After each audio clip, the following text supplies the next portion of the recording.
So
Tanisha, I should have figured it out before now.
Hello?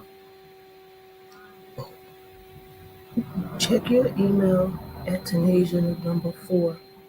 It should tell you how to request to come on.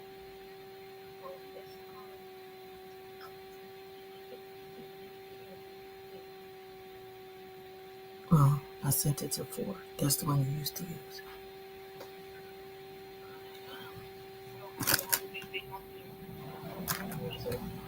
Okay, wait a second. Blessings. I'm not sure who that is. Tanisha Andrews.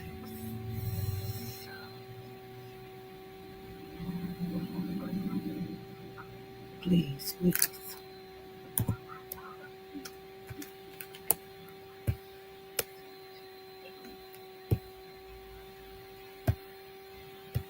Tanisha Andrews.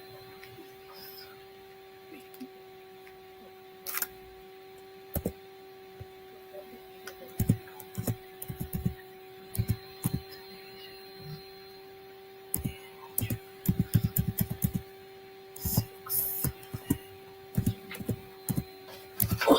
Okay.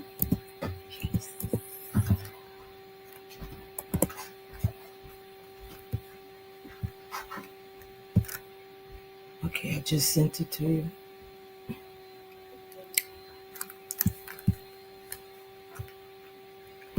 Blessings, blessings to those of you who have signed on. Sorry, was trying to reach our tentative guest. Tonight, we want to talk about waiting. Something that, depending on who you are, it could be painful, stressful. It also depends on which aspect of waiting um, you are speaking of.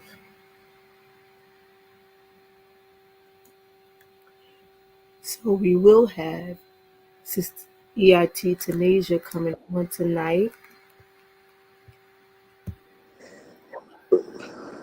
Well, hello. Hello. You can hear me? Can hear you, can see you. Okay. And so, blessings, Lorraine.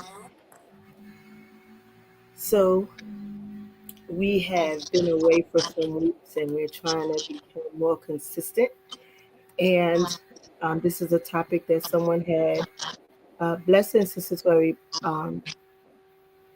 a subject that someone had asked us to speak on before. And we started it and we were supposed to come back to it, but we never did. So here we are today, almost like new. And so I am in the process of writing a book called While I Wait. And so in this book is going to be mostly about me, Blessings Elder Catrice, mostly about me, but also for those who allow me to put it inside the book, it will be their responses to some of the questions that I asked them regarding their time of waiting. So I want to, sorry, that bounce back. What else is on in your,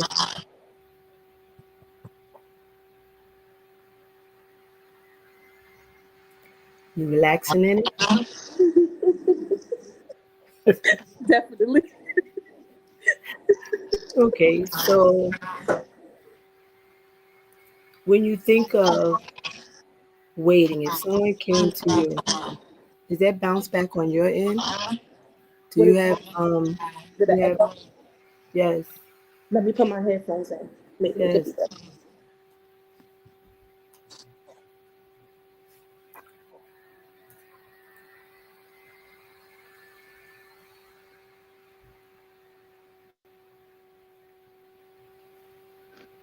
Is that better? Much. Can you hear me? Yes. So when you think about waiting, if somebody were to come up to you and ask you what your definition is of wait, what would be the first response that came?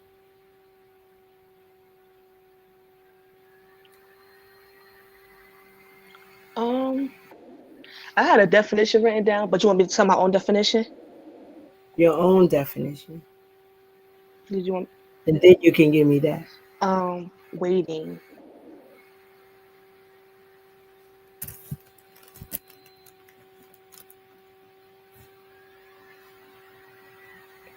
You're freezing. Can you hear me? All right, she's frozen. Let's see how long it takes her to bounce back. It's breaking up. It is. You were frozen on You this froze end. So on my end. there you are. What would your definition of waiting be? I can't hear you at all. I hear you clearly.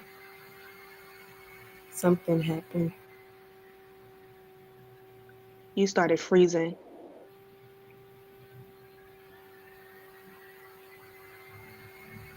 Can you hear me? Yes.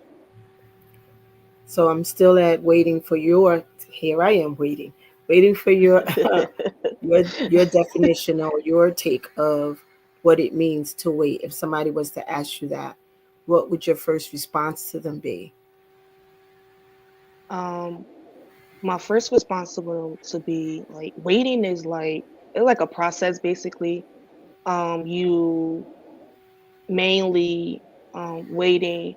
I know that sometimes you will wait for long periods of time for something, and my take and definition on it is just being able to um, learn how to wait.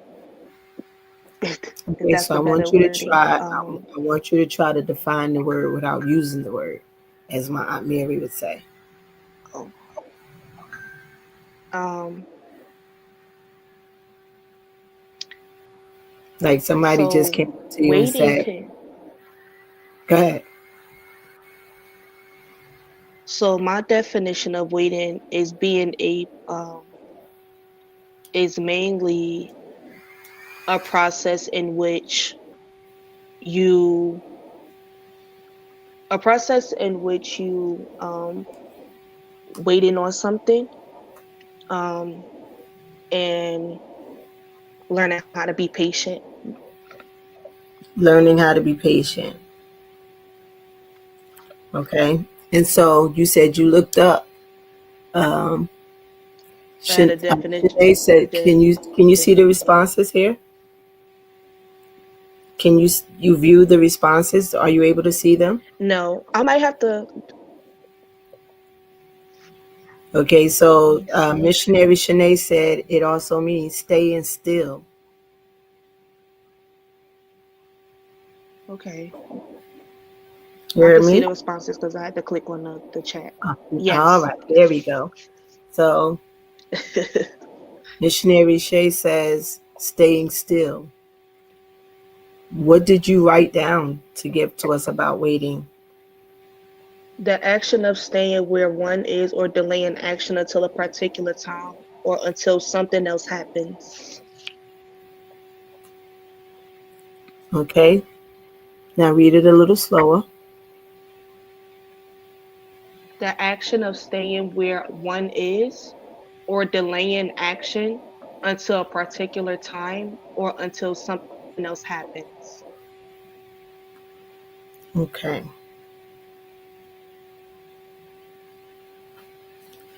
And so, like I said, I am in the process of this book called While I Wait. And, how did I come about? This particular thing is because, um, as for me, there have been many things in life that I desired or planned to do, and then Right, something happened. And now that that thing has taken place, it's like you're just sitting there wondering, I guess, if that's going to happen again. Also, hey, Angelica.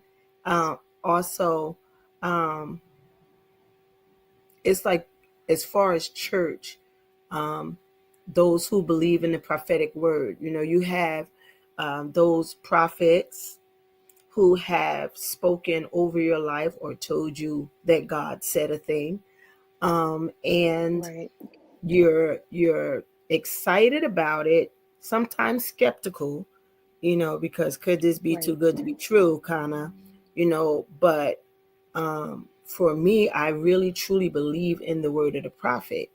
And so when it is spoken, in the beginnings of my walk, I used to think that if it didn't happen right then, that the prophet was lying, because nobody at that particular jeez, time, way back in my youth, they weren't really, you know, um, acknowledging prophets the way that they should. And on the flip mhm, side of that, they didn't indicate to us that even though a prophet may have said something to you today, it does not mean it's going to be tomorrow.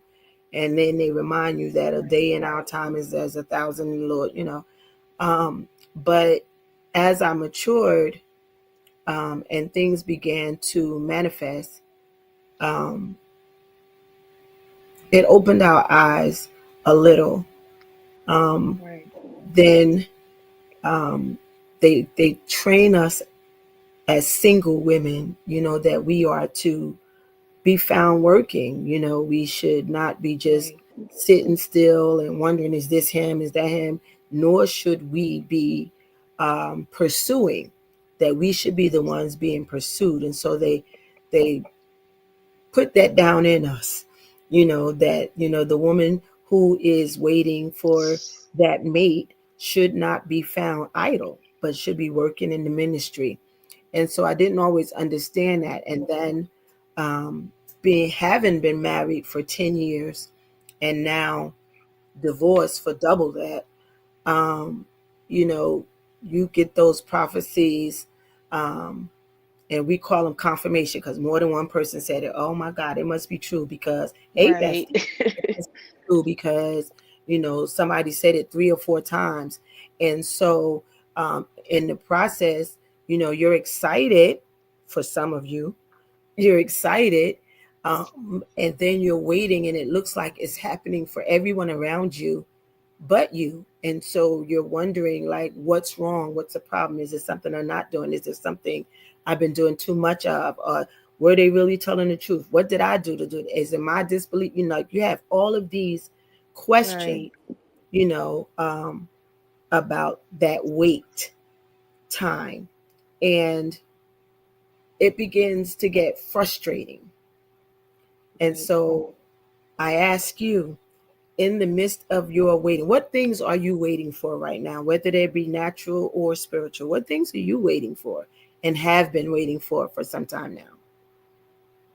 Um, some of the stuff that you mentioned, um, like when it came prophetic words, I know that many prophets came to me saying I was going to receive a husband because for 6 years I've been single. I was supposed to be married this time around, and the heartbreak it weighed on me. Um, gave me the ring, broke the promise, and didn't know how I was gonna recover from it. So me waiting for these past 6 years, I've struggled with some things. I've waited. I've been waiting to start my business, waiting on my husband, as per se, um, just waiting on myself to become better is what I've You're been waiting waiting. on, You're waiting on yourself to and become better. just waiting on.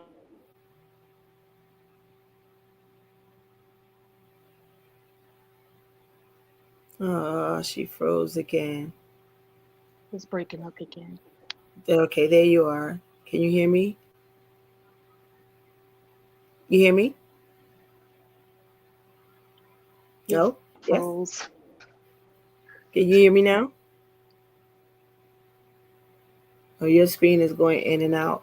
Um, And so, for those of you who are on and you're listening, where we left off with um, EIT Tanasia, can you hear me?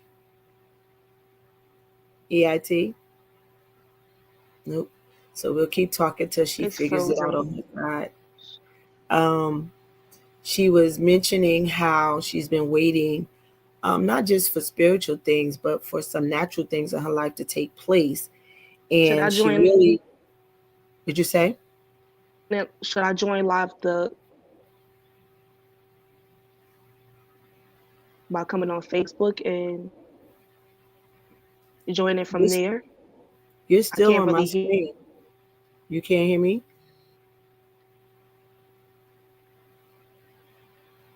If you hear me, sign off and sign back in the same way you came on. Let me see. Just go out and go back to the invitation and try to come back on. So Tanasia was telling us about Okay. her. Are you there? You hear me? I can hear you now. I was there. You go.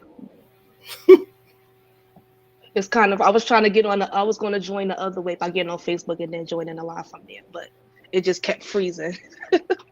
Okay, so finish what you were saying. I was just going to reiterate what you were talking about yourself.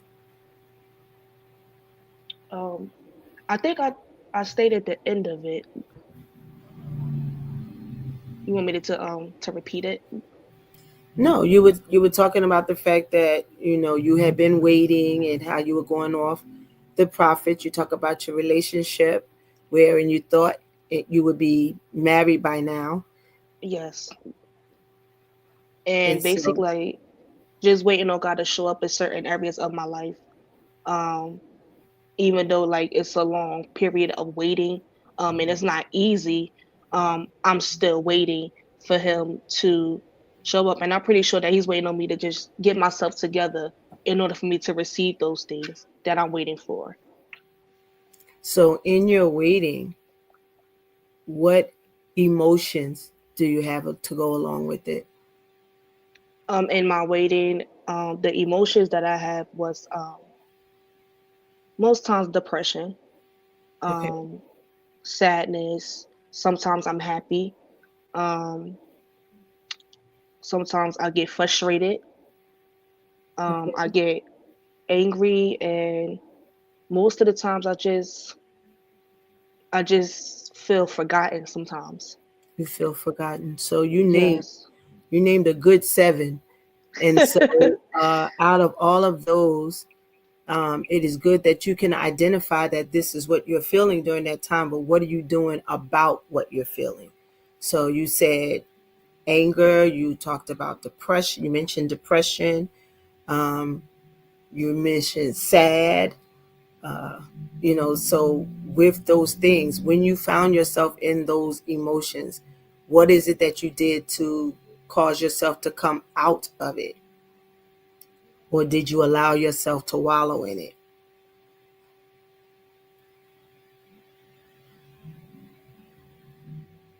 Every time we get to a good question, her stuff start freezing.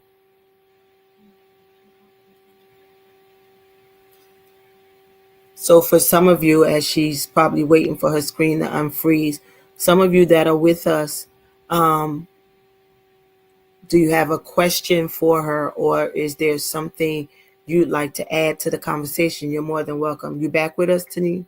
I'm back. It just keep on freezing That's and okay. unfreezing. It's okay.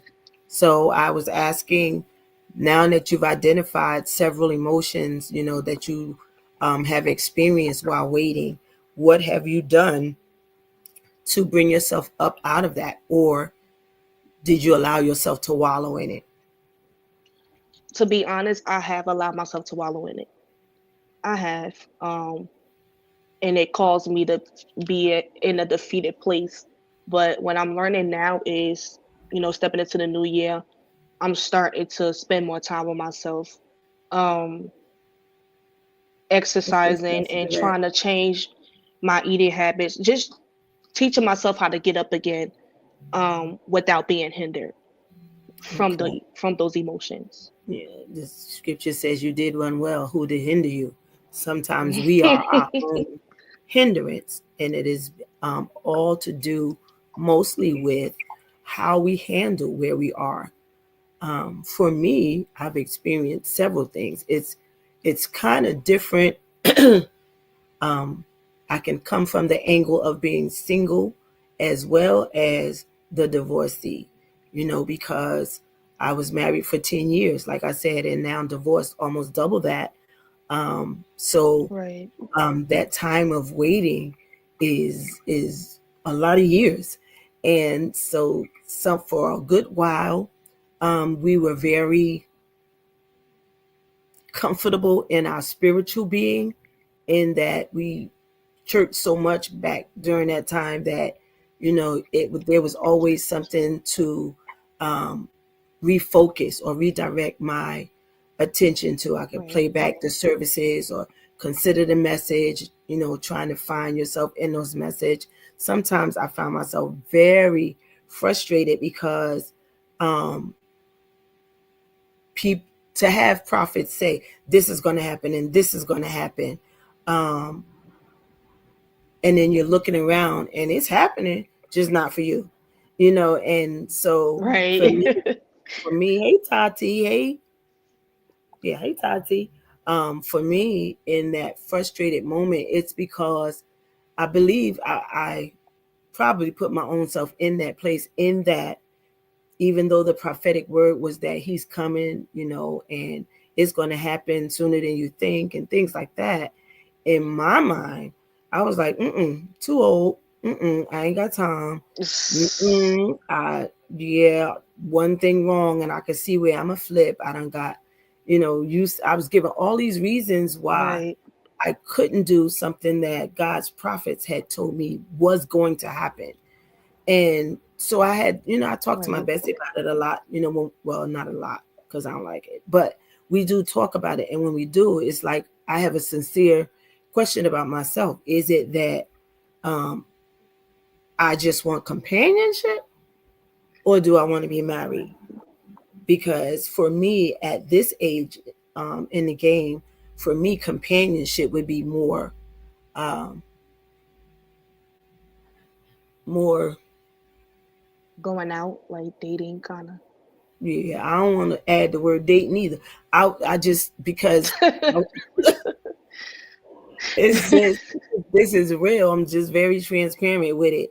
It was like Right, it's not that marriage was so horrible to me, because I still love and honor marriage and I promote marriage. Um, and we promote things working out for people, even though most people think that once you're divorced, you tell everybody. Not me. I love marriage. I love what marriage stands for. right. I realized that when I got married and I wasn't ready for marriage.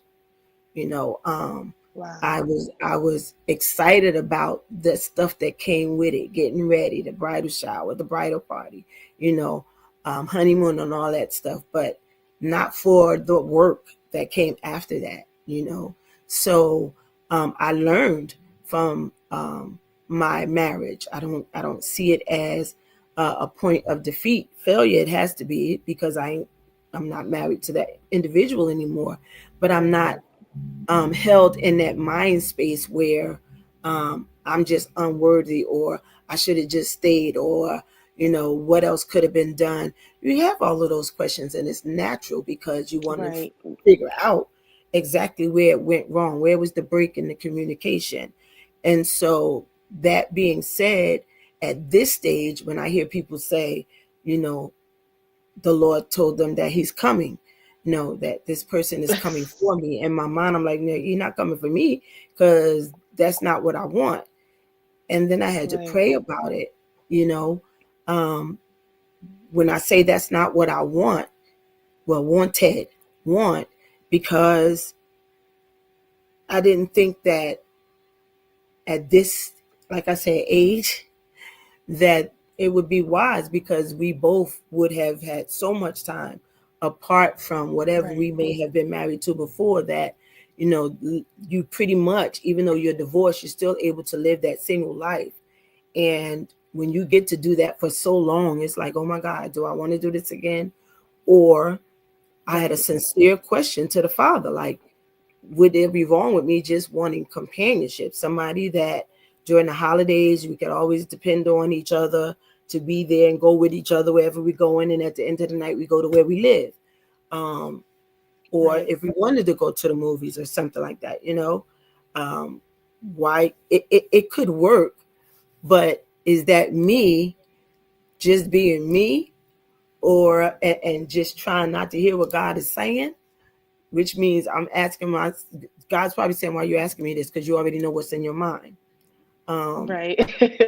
and so that frustration of, and it really doesn't, I can't say that it's bothered me not being married anymore, but it has left question after hearing God's prophets as to Yes, what I need to do, not what they need to do. I need to get my mind in order because I tell everybody when we're mentoring them and when we're counseling them, your mind and your heart got to be with one accord. He's not coming in between the war. He's not going to do it. He's going to wait till you make up your mind because he's a God of promises and he will give you what you ask for. And so now I'm left with that question right, of myself. Do you really want Are you ready to accept marriage? Or are you going to be stuck in this idea of companionship? So that's something on me. So frustration is a real emotion that is attached to waiting. right. And then, I mean, I don't want to miss anybody's comments. Missionary Shanae said she feels defeated. And so, um, hmm, she feels defeated. And so when you're talking about waiting, Missionary Shanae, why does waiting make you feel defeated? And on the flip side of that, EIT, what would you be able to say to her about feeling defeated while she waits? Um, Even though you're waiting, you feel defeated. I feel like you have the strength to be able to get up even out of that defeat. I know that most of the times in my waiting, I felt defeated. I felt depleted and I felt tired. But at some point of another, I had to find a way to get up. I had to find a way to encourage myself. Most of the times I hear about people how they look themselves in the mirror, and for a long time, because I was defeated, I was afraid to look at the girl that was in the mirror, That part. angry, frustrated, and I wasn't speaking to her. I wasn't speaking to myself like I would encourage everybody else. And I'm feeling defeated, but I'm trying to encourage somebody else. So now all of a sudden, in my defeated stage, am I speaking to myself or am I staying down because I want everybody else around me to be lifted, which is a good feeling. You want everybody else around you to be encouraged, but what are Right. you doing to come out of that place of defeat?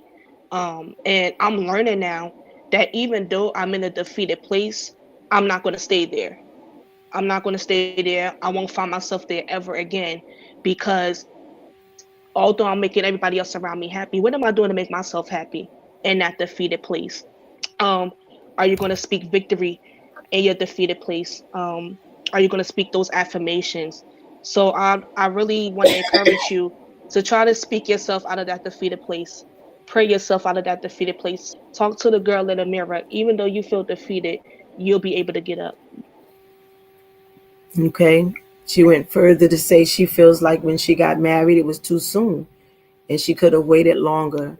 She keeps blaming herself about everything that's going on because she didn't wait. How healthy is that? EIT. Um, I want to say that most of the times when we see someone that we like or when that person see us, um, the two get excited about what they see, and so they like, oh, you know what, let's get to know each other. Let's go out on dates. Let's get to know each other. Let's have fun. And then you get to a point and stage in that relationship where you like, oh, I want to get married, but it's like, wait, like, did I get to know all of you? Did I um did I love on myself long enough for me to, know who you are, if that makes sense? I feel It does. like, even though what happened? I'm sorry. No, you Um, said does it if that makes even sense. though I you said felt yes, it like does. because even though you felt like you got married too soon, you got excited in the moment. And I feel like it is unhealthy, that you should have waited. You should And have waited and because I and had somebody to tell me that I needed to wait. And because I didn't wait, hell began to break loose. okay. All hell broke loose, and it caused me to be brokenhearted, and it caused me to be um, left defeated. So don't just blame yourself, but hold yourself accountable for even letting what happened happen when you chose Okay. to get married. Okay.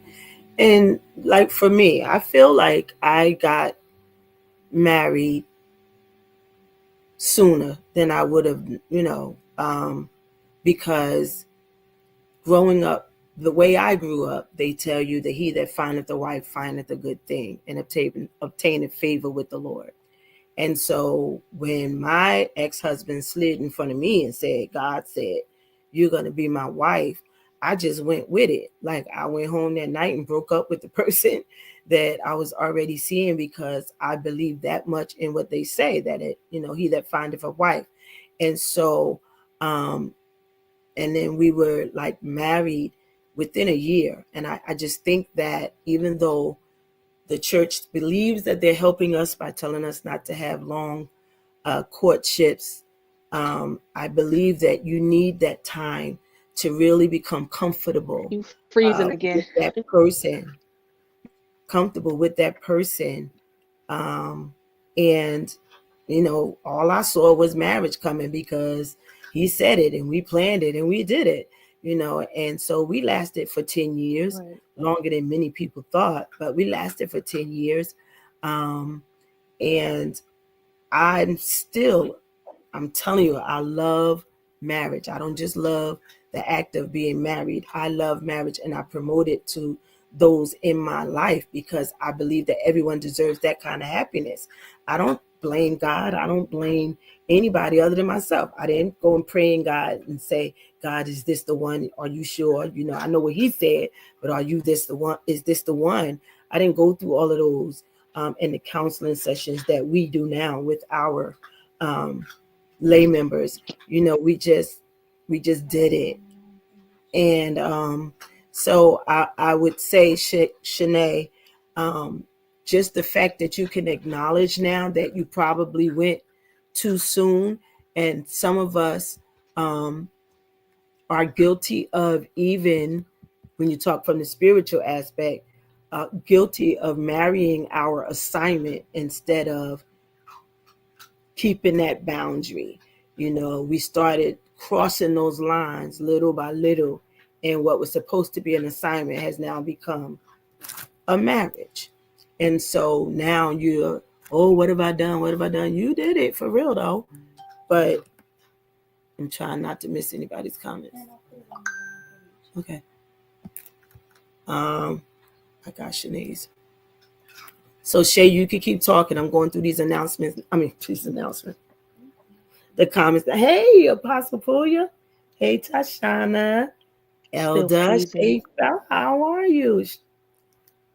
Um, Elder Stone, the good Elder Stone.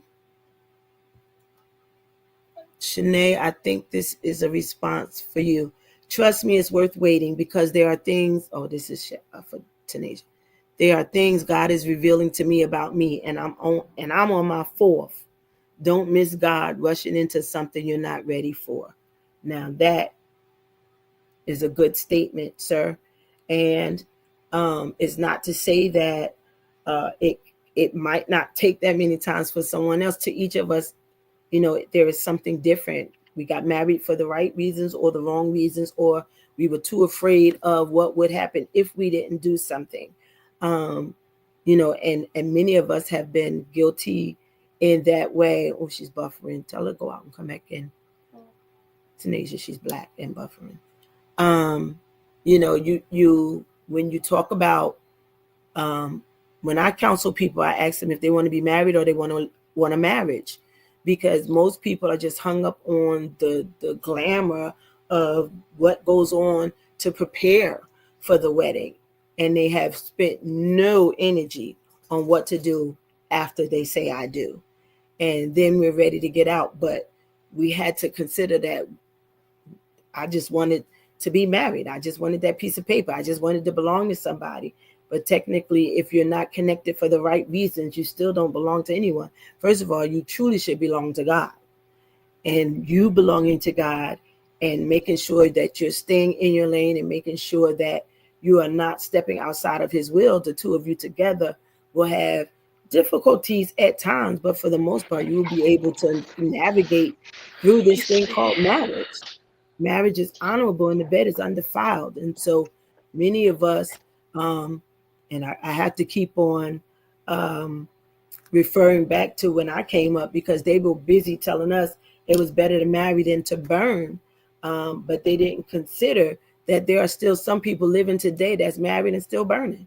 You know, it doesn't necessarily, it's not a cure all to marriage. It's just not. It's not a cure all to It's not a cure all. You good? Yes, I had to go back out and come back in. Okay. It's not a cure all just to get married. You're not going to stop burning if you still don't know the person that you're married to. If you haven't taken the time, you know, you're supposed to first, you know, have sometimes a fellowship, which means like just meeting in places with others. And then you have that time of friendship where you are together long enough to start to learn things about each other so that you can make informed decisions as to whether you want to keep moving forward, which many people don't do. They're satisfied with a ring that says, I want to do this with you. And we just stop the work for some reason. And that is where most of the work should come in, you know, and then When you have that, bless you, when you have that friendship, then you have that time of courtship. Now that's when you're getting ready. So Right. that's the real thing. And then when you have that courtship and it still seems that you all are within each other's methods, that is when you know that maybe this could work. There's no set guarantee that everybody that get married is never going to be divorced, and we have life lessons that show us that. But we still must go in with the most informed decision making process, and that's what most of us don't do, um, because we're just glad. Let's just tell the truth, you know. So thank you, Shay, for that. Thank you, Elder Stone, for that. Let me see. You said something else. Oftentimes we blame God, yet the warning signs were there. Yet because we were scared to be alone, we rush and yet again make another mistake. Having That's facts. you say that It's the as one who truth. is on his fourth, sir, I would say you know what you're talking about. I think you know what you're talking about. He and I and Apostle, we go way back. So, we can kid with him like that. But I'm just saying for him to, it took four, but he got the message. Lord. You know what I'm saying? Yeah. We would pray that it wouldn't have to be that long for others, but there's been great maturity in him over that process. And that comes with learning from your failures. Right. Because no matter where you go, you still going to show up. So if you were part of the problem is just going to the next place that you go to until you find some way to resolve or some type of agreement, which the Right. enemy does not like. Um, he was responding to Shay. Shay, he said, I truly felt and understand this. Sometimes we rush the process because we have yet to deal and handle the trauma. Thus, we miss our greatest testimony due to us and not God. Wow. Oh, my Lord. Oh, my Lord. And a lot of us blame God, but who did it? He We allowed it. did. It's called his permissive will. But we are the ones, especially if we step outside of the perfect will of God. Many of us go into friendships because I want everybody to understand that this is just not about marriage. It is about Right. any type of relationship. You should always go in with a moment or a spirit of transparency and being able to allow someone to make an informed decision about whether they want to continue on with you. Don't hide stuff that you got, hide your flaws. And then once we tie the knot, all of the flaws start coming out and you don't understand why we don't want to be Right. with you. You did not give us everything that we needed to know to make an informed decision. Who knows? Right. Maybe if you would have told me that, I still would have said, sure, or if you would have told me, I could say, you know what? Wow, this is good. I don't think I can handle that. I think that Right. if we did that in more relationships, we would last, whether it be besties, whether it be, your life partner, whoever, we would be able to foster some real relationships. Queen Apostle says, what happens when you are in a relationship with someone, but your leader says he's not the one? Even though you're lonely, do you listen or go forward with it anyway? I'll wait.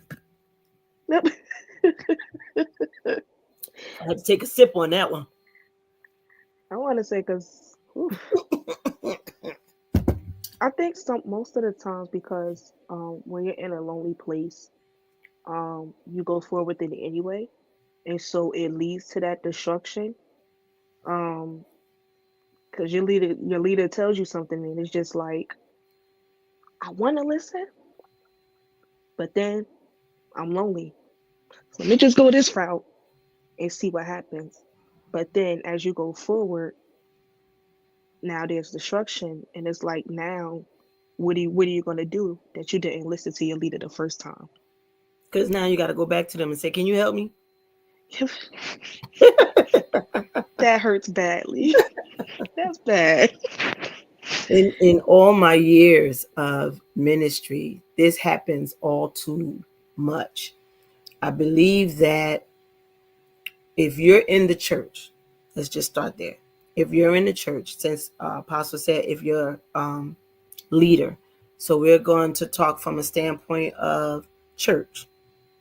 And so you see this person and you think, you notice them and something about them catches your eye and you decide you want to go a little further with trying to get to know them or reaching out to them.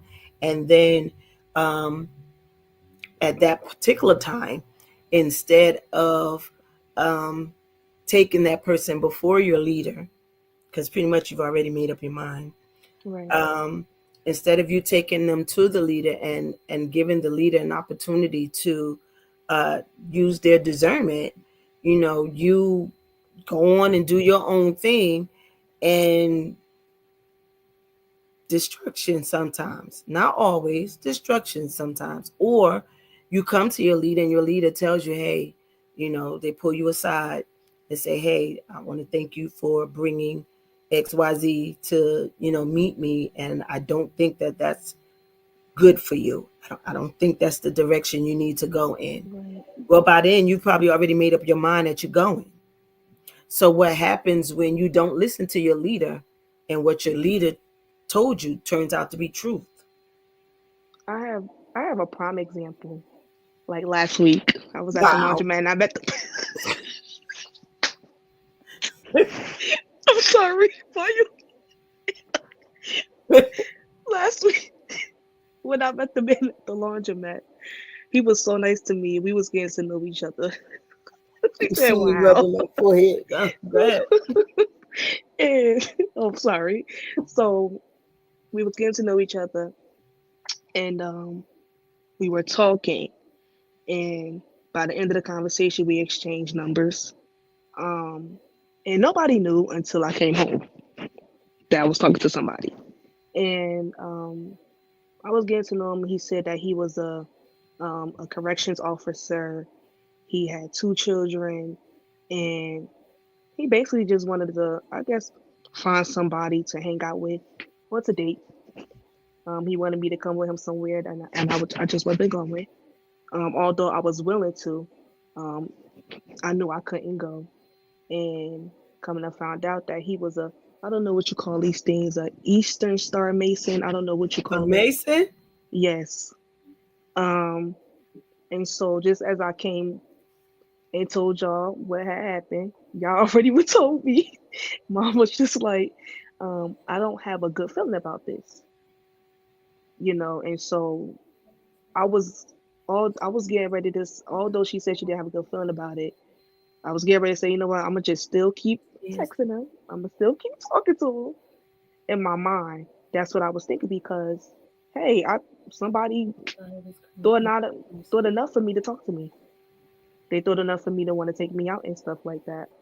And when I told y'all was like, well, y'all gonna do it. You gonna do what you want to do, but that ain't it, And so, although I was willing to keep on texting him and keep on going on, I had to stop and listen.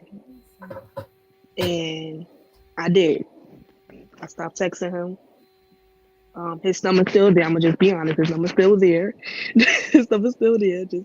And I had to really think back when you said, you're gonna do what you want to do, but you know. And when she So, said she had a bad feeling, I just removed myself altogether. okay, so, well, we thank God for a spiritual check. And to know, first of all, most people just do not give leadership enough credit. Apostle Puya said, don't do it. If you trust your leader, this should not be an issue. Right. And I agree. And, while we laugh about things, um, you never want to get so common that you can't hear Right. the voice, you know. And my next question would be to you, though, while you found out that what we were saying was true, why is it so difficult? Why is that number still in your phone? He's a Mason. Right. It's part of a secret order. What you gonna do with it? How can two walk together except what? It's like they agree. So if you had enough within you to stop texting, if that be true, then there's no longer a need for the number. No, it's not. It's not, because it's saved in as a name, so it's not even an unknown caller. You need to get that out. Let me block it now. Remove the temptation, daughter. Remove the temptation. While the scripture does tell us that God makes a way of escape, but some of these things we put ourselves in, and then we're expecting God to just come to the rescue when we knew all along. So if the first time you told us, because just the first time I'm finding out he's a Mason. So when we first was talking to you and we were saying that's not wise that you do that so soon and you still continued on. And so now that you continued on and you found this much, why are you still there? Because you're tired of waiting. And so this is what people do when they're alone. There's a difference in being alone and being lonely. You said you were lonely. And so this is what opens that door, that gate to failure, because God has us at a set place, and it only takes one thing, because it's not really the big sins that get us in trouble. It's the little ones. It's the little ones. People don't give them little ones enough credit, but they troublemakers, and so many people don't have that kind of transparency with their leaders and stuff. And so I'm grateful that you were able to tell us. I'm grateful that even though you didn't really want to do what we told you to do, God still saw a way to put the information out there to make you know this ain't the right way to go. And so now, will you listen to God if you won't listen to us? Even though we're supposed to be God's people. So, for us, when it comes to like your Apostle White is your mom, I'm your auntie. And so sometimes because mom and auntie make me feel so comfortable about talking about things, I forget the weight that's attached to their office, and that we have to, I tell people all the time, I'll take the risk of somebody not liking me for about 5-10 minutes, because anybody that knows me knows that if I'm telling you something, it's from the goodness of my heart. I'm not, vindictive. I'm not malicious. I have no problem about anybody else being happy. Matter of fact, my joy is the fact that I participate in making people happy. But we can't say that, those of us in the church, I have to make sure I keep saying it. We can't say that we believe God and we're under this leader that God says is after his own heart. And then every time they give us instruction that doesn't go along with what we feel, we choose not. It's a choice. He gave us the will to choose or not. So we choose not to listen, but then we come run to them for rescue. And so, I thank you. I really do. Thank you for your constant transparency. I believe you answered Apostle Wyatt's question. If somebody else wants to answer it, did he give you an email address? Oh, that's what he need. I didn't ask. I just want to say I appreciate y'all, because it's even though like as mom and auntie, y'all still my leaders, but at the same time I still have to thank y'all for holding me accountable, because if I'm never held accountable from y'all, then I wouldn't be where I am now. even though beat you. It's real, and I say all the time, people say, oh, Apostle don't never like hang around us a lot or whatever. I don't, because I'm not willing to risk the respect that you owe me for who I am. And you're gonna have to say it again, 1 second. And it's a issue of, when we were growing up, our pastors were so far out of our reach as far as contact. We had to make appointments, and just because you came to them on Sunday and said, can I have an appointment, it didn't happen Monday. Sometimes it happened months down the line, and your issue just had to wait till your appointment time. And so in the leaders of today, and us trying to be tangible, we're risking losing the sanctity of it all, Right. because the church was never meant for leader and lay member to be that common with one another. That means that we could have just came to church and sat by each other in church and just did what we wanted to do. There would be nobody to follow. And so Right. he's given us specific instructions. He's given us, each of us, different ways to handle those instructions. Nevertheless, they are still instructions of leadership. And we don't ever want to, because when you get to that place where you see that we got common with somebody, it takes you back to saying, now I understand why they didn't let us, be so tangible back in the day.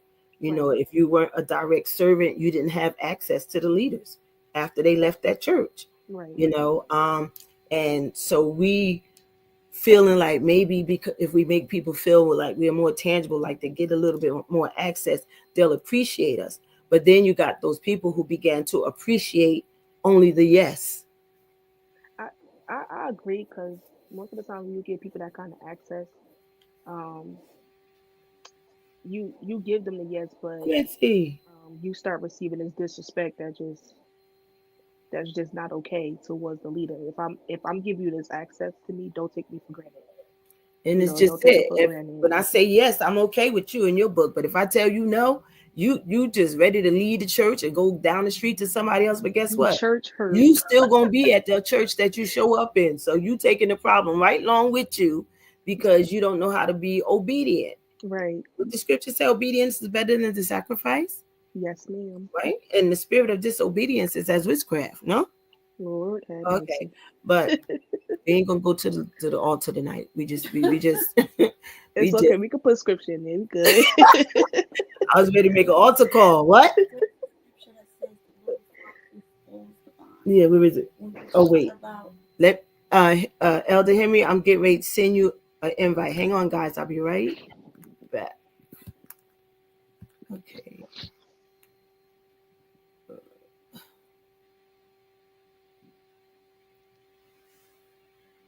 What is it? Henry Henry Junior Stone. At Gmail? Yes. I got that already. Yes, because Okay. you had them on before. Okay. There we go.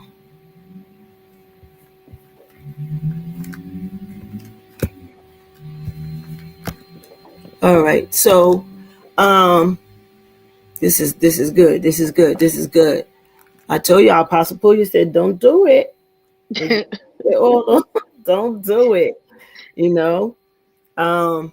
And so we waiting is not just spiritual, and that's what I want everybody to understand. Yes, we Natural always too. Right. look back here because that is the greatest point of waiting, but Right. many of us are not just necessarily waiting on a husband or waiting for a mate. Some of us Right. are waiting to see if we're going to be recognized at our job for the work that we do. For years I was at a place where I mastered all of the routines of each place, and instead of putting me in the office that would give me the money to agree with that, Right. instead, every time they were bringing new people in, I had to train them. How do I train you to be my boss? And so many of us are waiting for different things for different times. And it just, frustration is the biggest word that came to mind when I thought about waiting, Yes. because it's like, God, come on. Like, I done cut out just about anything I thought was worth cutting out. I'm where I'm supposed to be. I pay my tithes. I give my offering. I'm serving my leader. What's wrong? You I know? think I think that sorry to cut you off. Mhm. I think that I learned the saying that say it's not how long you wait, but it's just how you wait. It's how It you is. wait, like, and it's just in between. Although you in the beginning and you got the ending, you got that in between part that just be like, okay, I'm in between the situation. I've been waiting for it. It's like you waiting on a promotion, and now all of a sudden, um, your boss starting to get on your nerves, your coworker starting to get on your nerves, and now everybody's waiting for you to go off on your boss. They waiting for you to go off for your coworker, but then you have God that's watching your response. He's waiting, he's looking at how you respond. So if you're responding in a way um that's angry, that's frustrating. You got to go off all the time. And even though you have um those you have those moments where you feel like you want to go off, you have to really watch out. Like you say all the time, it's the difference between a reaction and a response. So the minute that you react, you're really jeopardizing what you've been waiting for. Exactly. You're going to jeopardize that promotion. Why? Because you went off on your boss when all the while all you had to do was step back and examine yourself and say, I don't have time for this. You're not worth my time. I'm just going to respond and walk away. Or find another job. You Right. know, it's So if you it's feel how like you you're wait. not appreciated, try to find somewhere where you will be. But Right. the thing about that is you still have to start over. You still, when you're going to a You new place, but gotta- you still at the bottom because you last man coming in. So hey, I just right like to the in finish. any actual relationship, I'll stick with what I know. You know, Right. and that's not healthy. That's not healthy at It's really all. not. It's not healthy. Um, Henry says, I will be honest and say, welcome on, sir. I will be honest Hello. and Hey, say, Apostle. Hey, hey. anyone seeking marriage, God didn't fail me, I failed him. So at 34, I'm learning to truly love the me that I see. Wife or no wife, friend or no friends, family or no family. And that's a powerful statement. It's Oof. one that sounds easy, but is not as easy because of um, love you may have had for them. You know, sometimes even though we love people, we grow apart instead of together because Right. we are growing in different spurts. And if I'm ready to go up and I look back and you still trying to hang low, I got to go, you know. And so it's not always easy because it's usually the ones you love the most that you have to drop, Right. you know. And so when we're waiting, because I don't want to lose focus of that word, when we're waiting, frustration, agitation, they will make you do things that you would never have done had you not reached that state, that level of frustration. Um, some people, you hear them talking like they just never had a sad time in the Lord. Bless them. I'm 62 years old and I do not have that testimony. You know, I just don't have that testimony. And my testimony will remain the same, that I have learned that the hardest times of me in ministry have been the greatest times when I look back, because it gave me what I have now, the wisdom that I have now. I Right. don't speak from what I hear from somebody else. I speak from what I know and what the word says, you know, and that's what we do here. And when we're coming on and we're having people come on, we're speaking from a place of transparency. We're not saying we got all the answers. We don't. We're ever learning students. Yes, I am. I will forever be a student, and I don't have to learn from somebody older than me, you know. So there are different things and hindrances in the way of people who want to know, because now they would have to say, well, I never learned how to read, or I never learned how to, you know, understand, or nobody ever taught you know, there's reasons that they had in their environment that now have them at a handicap, and they don't even know how to tell nobody, because folks is just tearing you apart these days, you Right. know, and all they want to do is learn more of God, you know. So in my waiting, you know, for me, in my waiting, I'm learning more of God in my waiting, and helping my bestie intensifying the desire to pray, not as long as her, but to intensify the desire to pray, you know, and believe, not just pray, because I don't have any problem praying. I wasn't always praying and believing, you Right. know, even when it came to some of the prophecies. I'm sure I'm at fault for some of the ones that didn't come to pass, because I was like, oh, you know, I know that's what the prophet said, but it ain't happened yet. So I guess I should never waver in that, because our time is not God's time. And that's Right. where a lot of people lost folk, because they thought that because it was prophesied that it was going to happen right away. And most times it doesn't happen like that. Most times. And Do Apostle, you, can I add something right there, Apostle? Go ahead. Um, it's so good to see you. You look great. Um, Oh, thank you. um, the Lord gave me something the other day. You and my spiritual mother, who I love to death, Mama Wyatt. She Y'all know listening. me. Y'all know me so well. Um, but I have yet again failed, and I want people to grasp this. As you said, waiting. The Lord gave me an analogy, and He said, whenever you see someone who is sick and about to leave the earth, you don't release. Uh-oh. Hope he comes back. Shay says 11 years later, I feel like I do, like he really loved me because he never said he loves me unless I say it first. So I stopped saying it. Right. My savior today. 11 years in marriage and he never says I love you unless you do. You should have talked to God a long time ago. Because everyone deserves to be loved and deserves to know that they are loved, not just in word, but in deed. And in action. Go ahead, Elder. Yeah. So the analogy God gave me, and then He further gave it to me while I was listening to you guys tonight, is that when a loved one is on their last leg or they're preparing to transition, you don't let them go because you love them. You let them go because you're tired of watching them suffer. Yes. And so I bring this into relationship because I was suffering so long that I didn't want to wait on God. So I rushed, including the one I'm in now. And so what we do is we kill ourselves. I can say this because I've been under your leadership. I've been under Apostle Wyatt's leadership. What happens when you are more frequent with your flesh than you are God? And so I've gotten to the place in my life at 34 where I'm like, God, pull the plug.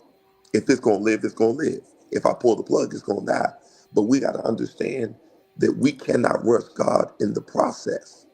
And so I'm working on releasing a CD by the end of this year, from trauma to testimony, because many of us, if the truth be told, don't have a testimony. We're dealing with trauma. And so when I was under you guys' ministry, when I was in y'all fellowship, there was a lot of trauma that I had, but I couldn't deal with it because of my father, because of my mother. You know what I'm saying? So whether it's marriage or whether it's family, you got to learn to let the trauma go so that God can test you. Because you can get married to whoever you want to get married to. But if you ain't delivered from your trauma, then guess what? You still ain't found the right one. Right. So, I can say this, and I'm saying this because I believe it needs to be said. As a preacher, I've never waited for God. I've never gotten to that place where I said, you know what, I'm gonna wait for you. All 4 marriages were consisted of my flesh, was consisted of the fact I saw something I wanted, so I went and got it. And when we as preachers learn to be honest, and I heard Apostle say something about leaders, and if they see, a leader is supposed to see. But when you become so comfortable with your leader that you can no longer see the God in them, it creates a problem. Yes. So I say that to say this, to my sister that was talking about it earlier. I know where she's at. I'm about to walk from my 4th marriage because at the end of the day, I was wrong. It doesn't mean that I love the individual no less than nothing like that. It's just we got to know when to let something go because we're tired of suffering because of us. And if you don't never let it go because of you, what are you gonna let it go for? That's true. That was very profound, and that is an awesome level of transparency because most people wouldn't be willing to say, "Hey, I'm on number 4 and I'm getting ready to leave that." So I'm just going to tell you, don't make it to number 7. I know it's the number of completion, but So prophetic. I've been so prophetic.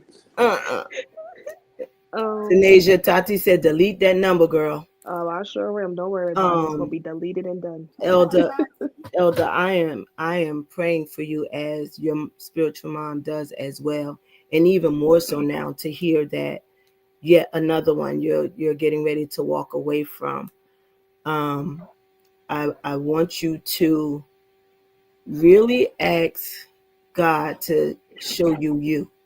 And when I Hmm. say show you you, like that hurting you, there's a part of you that is still lacking. And because you don't get it, in that thing, you said, I'm going to the next thing. I don't want you to have all of these women out there because one, you put them in the way of adultery. Hmm. So you want to, really seek God. And here it comes with our topic of tonight, waiting. It does. It gets frustrating. You become angry sometimes. It's lonely at times. As EIT said, she was depressed at one point. Um, and the anger and stuff, we're angry with God because of the decisions we made, because Hmm. along the his way. response is in reference to what we did. So his response to us is, I had it like this, but this is what you did. So now this is where you're going to be, until you can see, what you got.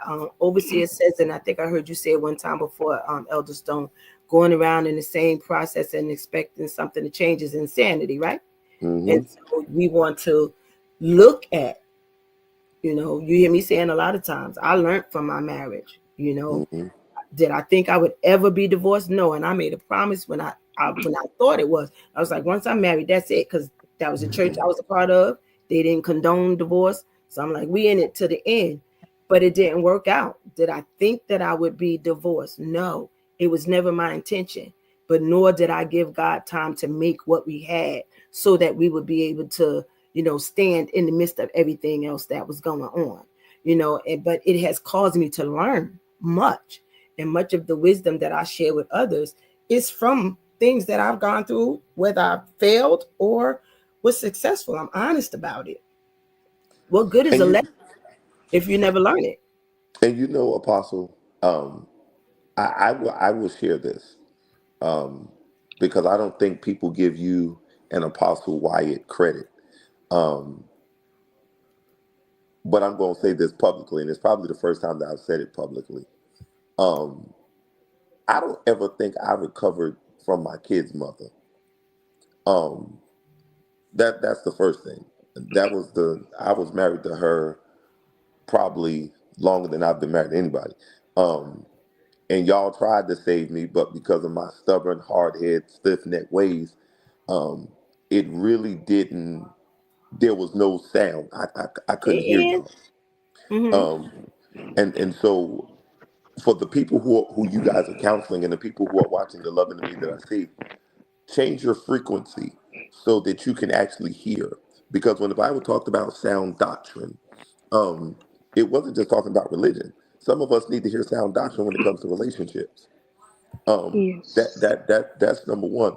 Um, Number two, Apostle. At a later date, I'll come back because tonight is far spent. But don't get into a marriage because of grief. I was not ready. I was not ready to face the fact that my late wife was not here anymore. I was not ready to face the fact that I left prematurely. And so a lot of people remarry because instead of grieving, they try to band-aid it and they try to cover it up real quick. So that I have it from both experiences. I have it from the failed experience and being a widow. Um, so if you're gonna get married, then make sure that you're healed because you can't get back the one that you Yes. lost. So and like I said, and I say it again, my kid's mother, I don't think I was ever the same, and it was not because of her. It was more so because of me. And until we accept our role, I don't care how long you with someone, until you accept your role that you had a part in it. As long as, and I'm saying this publicly because once again, I don't believe people give you and Apostle Wyatt credit. You cannot blame leadership for what you refuse to see. You cannot Quite blame true. leadership because you want to keep, and excuse my vernacular when I say this, but I always go back to the demonstration of Ice Age. That squirrel would do anything for that nut. So at the end of the day, you keep trying to chase something that ain't chasing you, How and you about it? don't get it. And so I say this, I thank you and Apostle from the bottom of my heart, because um, it took that tough love, but then hear me when I say this, it also took you guys letting me go for a season, and then God bringing us back together for me to see the love that was there. So a lot of people get, oh, well, they let me go. No, they didn't let you go. You let you go. Um, Yes. and so, I will say that, and I love you both. And, that I have so much that I can add just from marriage alone, not because of them, but because of me. Yep. And so to God be the glory. We take no credit of our own. He always gives us what to say to whomever we're addressing at the time. Like I said, because we don't know it all, but we don't mind telling you we don't know. You have to get back with you. We've done that. I'm not afraid to send anyone that's a part of our ministry to somebody else, because I'm not worried about whether they're coming back, because I'm confident in what God has given. And if they leave, then God bless you, because the same problem going to wherever you are, Mm. because you won't sit still and let somebody help you go through the process of proper healing and doing the work, so you don't take this action out on the next thing coming, whether it be marriage or just friendship. Like, how come you ain't got no friends? I mean, I know we ain't got it's just crazy. Like, it's not everybody. At some point, you're gonna have to say, what is it that I'm doing or I'm not doing that's Right. keeping me in this place? And Apostle Puya at one point while we were talking, I don't know when he posted it, but it looks good to me now, says, is it worth the oil? Is it worth the oil? And honey, with everything that I've been through and all the things that God has done, healing alone, I ain't got time to be doing stupid stuff. You understand what I'm saying? Because I ain't trying to wonder if my name is in the book. I'm just not. I, I'm I not. just I'm don't want not to trying to wonder. wonder if my name is in the book. They said the righteous shall scarcely make it in. I need my name to be on that good book. Okay. Yes, So ma'am. I'm in church. I give him my all. I'm trying to be raptured. Go to church in pain, and I say to the church a lot. I'm waiting on my healing, but I understand that most of the things that I'm carrying right now are things that I've taken on from other people, in praying for them, and so that on top of what I already suffer with, yeah. So I'm waiting for healing, but I'm also willing to wait for it. It's Do I find myself sometimes saying, God, when? Yes, yes, because never in my life I would have thought that this is where 62 would find me with the things that I'm dealing with. For another week, I'll be 63 next week. Um, so, you know, I thank you. I always thank you for your transparency. People, um, who are looking for a reason to judge can go be the judge, because Yes. that's how God's going to deal with them. The problem that I have is that if you had this issue and God delivered you, how dare you? How dare you now talk about somebody who's still in it? You Yes. don't even, if we could kill people with the information that we have, even with those who are doing the talking, but we don't. Why? Because what good would it do me to expose you? God's gonna deal with me about that. I can know, but I ain't gotta go tell the world, It's and the so truth. you just move on and make sure that connection does not remain, but you don't have to expose people. I just don't believe that. um I so believe. yes, go ahead. I just believe that in the midst of waiting, we're just being developed and matured, and most of the times, because we're being developed and matured, um, we have to be cut. We have to learn how to be corrected in certain areas of our life. And like when you were saying about how people will expose other people for the stuff that they just got delivered from, you should be want to be transparent enough to tell them, okay, so even though I got delivered from this, I'm not going to judge you, but I'm just going to teach you how to come out. I want to help you to come out of what you were struggling with. Like, I've been struggling with something for all my life, and from last year to this year, it hasn't even been on me. Even though that it's been hard, I'm not ready to say it yet, but even though that it's been hard, it's like it's being detached from me basically, slowly, and it's a progress. So I believe that we're Apostle being said that's developed how and you know you're matured. growing. She heard you. She said that's how you know you're growing. Right. And You Apostle, know, could I add this to what the elder just said? Um, one elder to one that's in training. This is what I learned, and I know a lot of folk gonna get mad at me for saying this, Hmm. but a lot of folk in the church ain't delivered. Hear me. A That's lot of what. folk in the church is not I delivered, wasn't and ready, Elder. I wasn't ready. I'm sorry, Apostle. And here is how I know. Here is how I know. You ready? Yeah. I would show up every Sunday, ask Apostle Wyatt, ask Apostle Armor, pray for me. I'm tired of cigarettes. But then watch this. But then get mad because the ones that sneaking and doing it, they sneaking and doing it.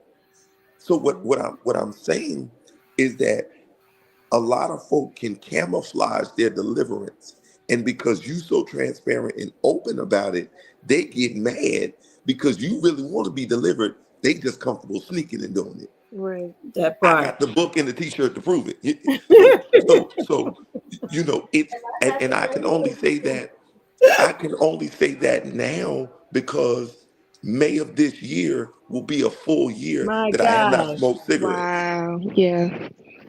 I went to God, and see, here's the thing: God is never going to deliver someone that He knows is a pathological liar. Mm-mm. Oh, because you ain't tell the truth You about is doing it tonight, Elder. So I had to understand, not just underneath their leadership, but I had to learn that for most of my life, I was a pathological liar in the church and outside of it. So what I wanted to be delivered from, He wasn't going to deliver me because at the end of the day, I was not true with myself. That's right. You have to become transparent. That's right. Yes. You True do. You have to be deliverance, willing to yes, accept the hurt of what you're doing wrong. yeah. You have to be willing to accept the hurt of what you're doing wrong because you see, and sometimes you do know that other people are doing the very thing that you're trying to get out of.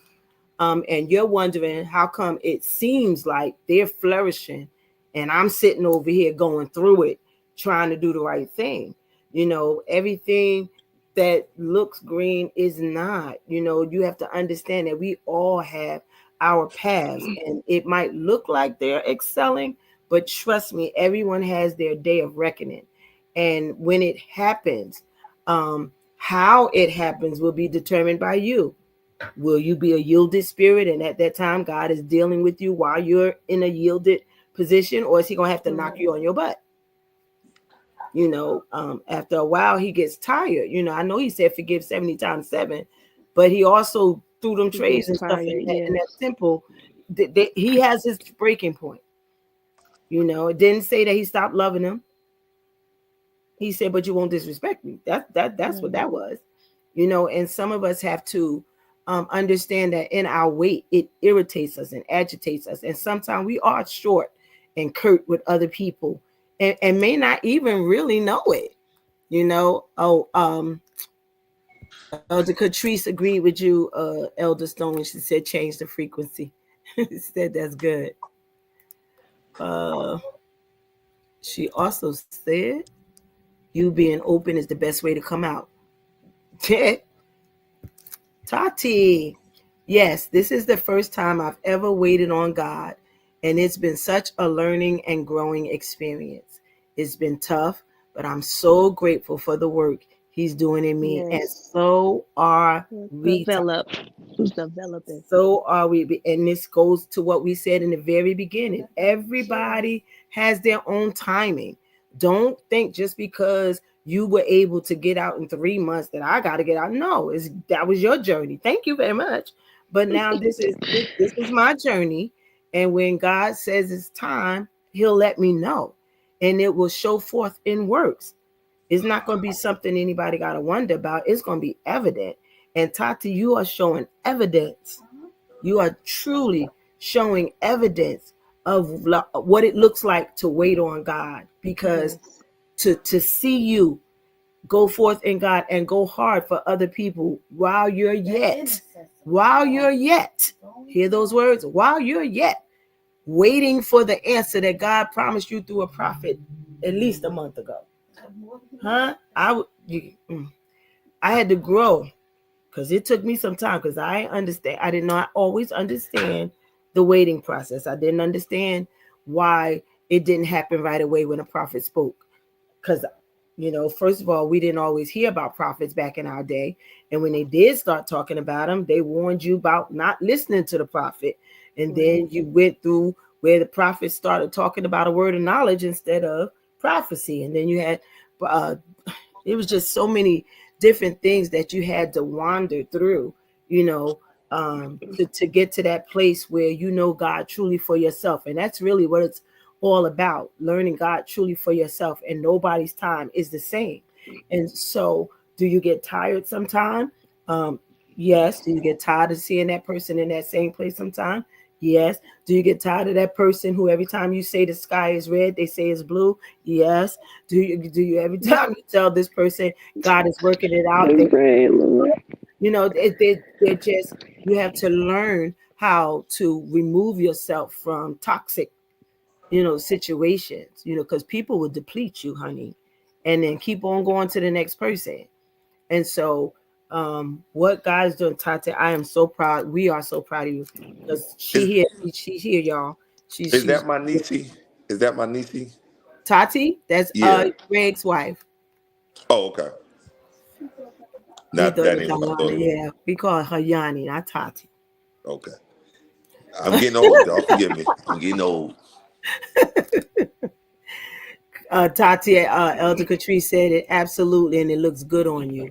It really does. It really does, to see somebody who was so quiet now moving without having to be prompted, going to people and interceding on their behalf. And it just takes a strong person to be able to intercede, because you gotta, pray for you too. Like, because I don't want to bring this stuff home. And a lot of times I tell Apostle would tell people, hug me, because I can take it, and I can.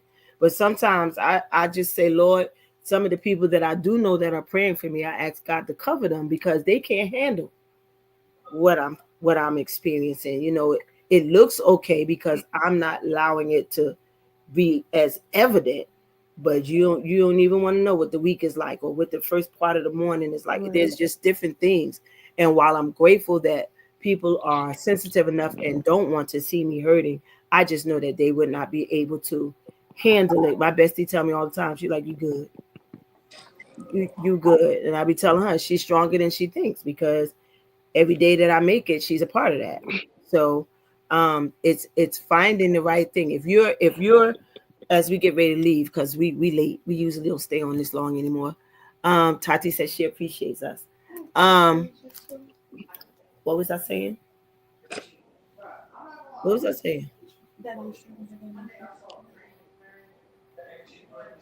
So waiting. So as we, come to a close for tonight, I want to let everybody know that waiting is a very vital part of your walk. Don't die while you wait.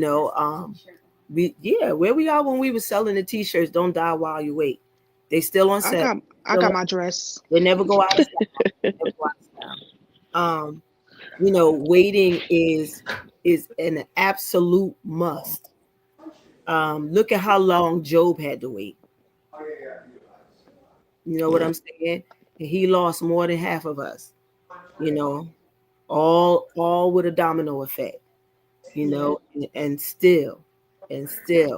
And so waiting sometimes requires us to lose the weight. And when I say lose the weight, I'm talking about people in your circle that should not be there.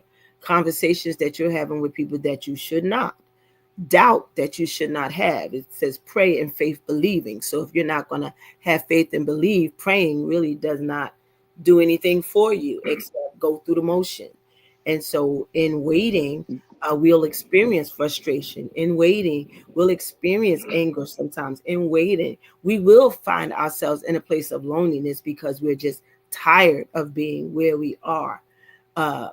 As long as you have a mind and a mouth and are able to pray and reach God and keep yourself out of that depressed state that sends you into the spirit of suicide, the quickest trip to hell you can ever make.